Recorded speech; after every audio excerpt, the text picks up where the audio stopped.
That's why I'm what I call an accelerationist. What does that mean?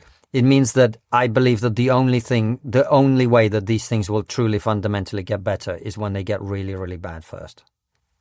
So you think it's going to get really, really bad? The only way to change the culture is for people to understand what's actually happening, so that they can't pretend the things that are happening are not happening. And that's what's happening at the moment. Most people don't yet quite know that they're poorer today than they were 20 years ago.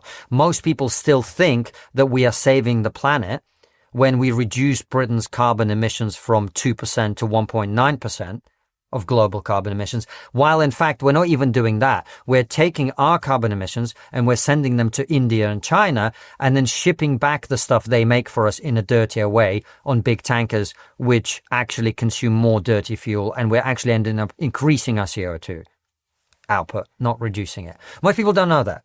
But when they feel it in their pocket, when they feel like we're having a fiscal crisis, when they feel like they really can't afford their life anymore, that's when they're going to start to ask some of these questions. It's one of the reasons actually the narrative on net zero is shifting. Like almost nobody other than the government in this country still believes in the idea of net zero, right? Because it's moving quite quickly in that direction. And on lots of other things, it will happen when things get much more difficult for ordinary people, sadly. I don't want that to happen, but I think it's the only way things get better.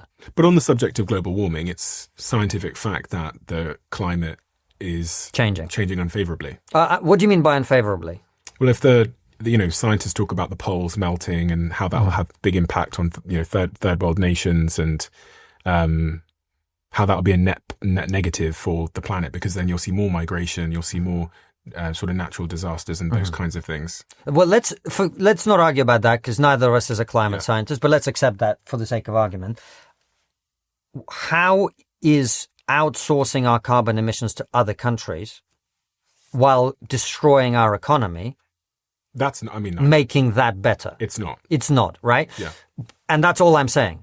All I'm saying is we are pretending to be saving the planet when we're not saving the planet, while also destroying our economy, while also making sure that pensioners in this country die every winter because they can't afford to pay the heating bills that they need to pay to stay warm.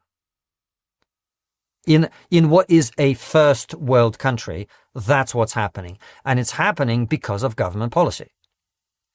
So we are not saving the planet by killing pensioners. I'm not in favor of killing pensioners.